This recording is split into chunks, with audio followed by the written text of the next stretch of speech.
নমস্কার বন্ধুরা, আমি মধুমিতা। আজকে আমি হালকা ফুলকা খিদের জন্য কাঁচা আলু আর সুজি দিয়ে দারুণ মজার একটা স্ন্যাক্স রেসিপি করে দেখাবো। তো এই রেসিপিটি সন্ধ্যে চায়ের আড্ডা বা বাচ্চাদের টিফিনের জন্য বানিয়ে নিতে পারো। খেতে দারুণ লাগে আর একবার বানালে বারবার বানাতে ইচ্ছে করবে, খেতে এতটাই ভালো লাগে। তা চলো আমি রেসিপিটা শুরু করে দিই। আশা করছি আজকের রেসিপিটাও খুবই ভালো লাগবে। এখানে দুটো মাঝারি সাইজে আলু নিয়েছি। আলুটা খোসা ছাড়িয়ে পরিষ্কার করে ধুয়ে নিয়েছি। এবার আলু দুটোকে গ্রেট করে নেব। আর যে পাত্রে গ্রেট করে নেব সেই পাত্রে জল দেব। এখানে একটা ছোট্ট গেটার নিয়েছি, এই গেটার দিয়ে গেট করে নেব।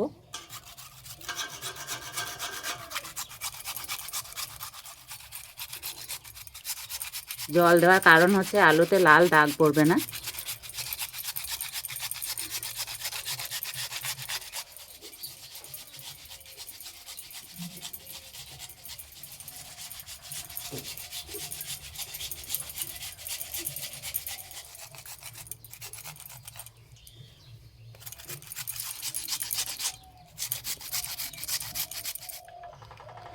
তিন থেকে চারবার জল পাল্টে পরিষ্কার করে ধুয়ে নেব। উনানে কড়াই বসিয়ে দেবো। আর আলু পরিষ্কার করে ধুয়ে একদম চিপে চিপে তুলে নিয়েছি যাতে জল না থাকে। কড়াই দেবো 1 চামচ মতো সাদা তেল। তেলে দেবো গোটা জিরে। এখানে রয়েছে কোচানো আদা রসুন। দেবো কোচানো কাঁচা লঙ্কা, কোচানো পেঁয়াজ।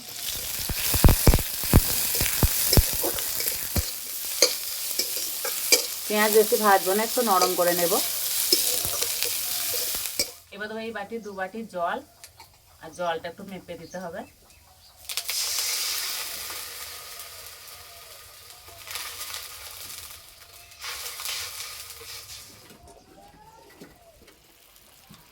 জল ফুটে গেছে। এবার দেবো গুঁড়ো মশলা। এখানে এনেছি হলুদ গুঁড়ো, জিরে গুঁড়ো, লঙ্কার গুঁড়ো। এবার গ্রেট করা আলু দিয়ে দেবো।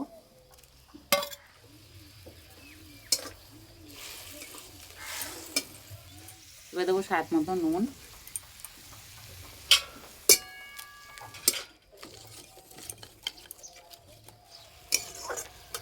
আলু একদম গলিয়ে রান্না করব না, একটু শক্ত থাকবে সেইভাবে রান্না করে নিতে হবে। এর থেকে বেশি রান্না করব না। এবার দেবো 1 বাটি সুজি। অল্প অল্প দেবো, আর মেশাতে থাকবো। আলু যদি বেশি সিদ্ধ হয়ে যায় না, যে মুচমুচে ভাবটা থাকবে সেইটা থাকবে না।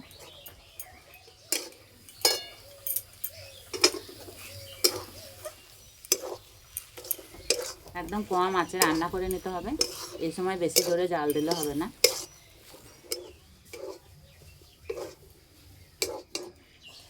রান্না হয়ে গেছে, এবার নামিয়ে দেব।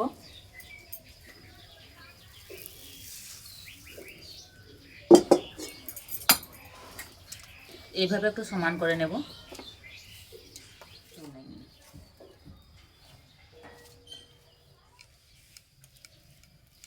এই ডোটাকে ভালো করে ঠান্ডা করে নিতে হবে।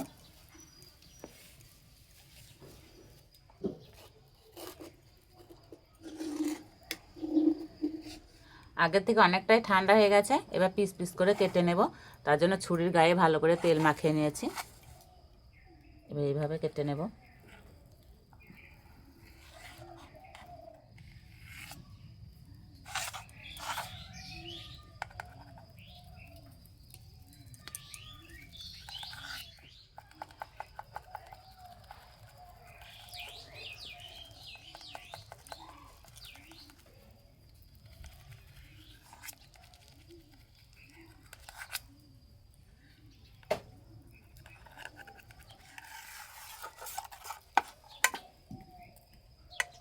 এই যে দেখতে কত সুন্দর লাগছে।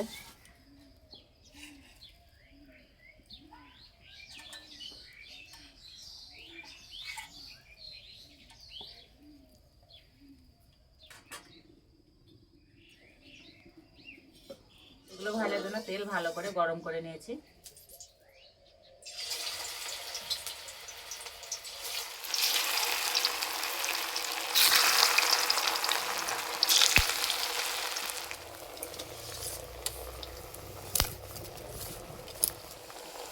মাঝারি আঁচে ভেজে নিতে হবে। খুব আস্তে জাল দিলে হবে না।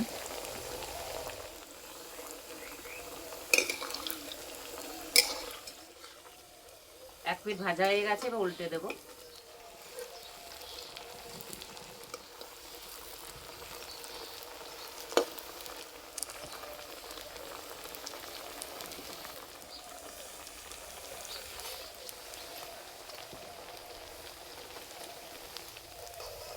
খুব সুন্দর কালার চলে এসছে, এবার তুলে নেব।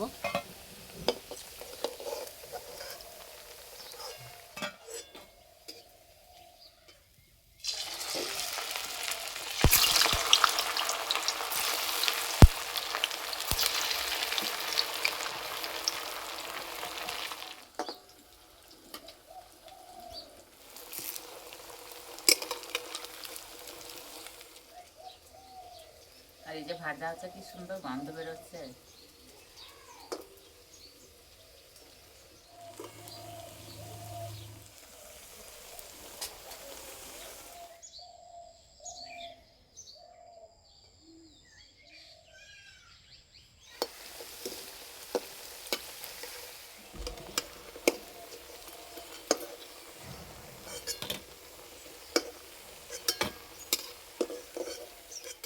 সবগুলো ভেজে নিয়েছি, আর দেখতে কতটা লোভনীয় হয়েছে, দেখেই খেতে ইচ্ছে করবে। এই যে আওয়াজ শুনে বুঝতেই পারছেন যে কতটা মুচমুচে হয়েছে। একটু সস বা চাটনির সঙ্গে খেতে দারুণ লাগে। তো আজকে আমি এমনিই খাবো। আর ওপরটা একদম মুচমুচে হয়েছে।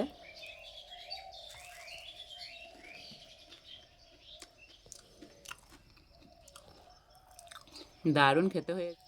আর এই যে আলুগুলো একটু শক্ত শক্ত ছিল রান্না করার সময়, আরও মুচমুচে হয়েছে।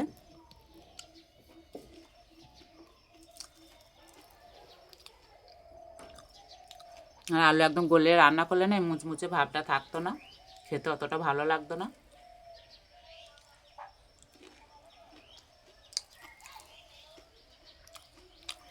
কাঁচা আলু সুজি দিয়ে যে এরকম একটা রেসিপি তৈরি করা হয়, না বানালে বুঝতেই পারবেন না। বাড়িতে একবার বানালে ছোট থেকে বড় সবাই খুবই পছন্দ করবে।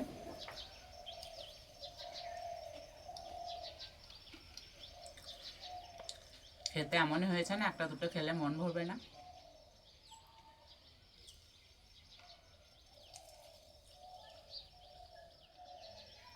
এইভাবে তৈরি করে খেয়ে আমাকে কমেন্টে জানাবেন কেমন লেগেছে। আজকে এই রেসিপিটা ভালো লাগলে বন্ধুদের সঙ্গে শেয়ার করবে, চ্যানেলটি সাবস্ক্রাইব করবেন। আজকে এই পর্যন্ত, আবার অন্য কোনো রেসিপিতে দেখা হবে। সবাই খুব সুস্থ থাকবেন, ভালো থাকবেন, সাবধানে থাকবেন।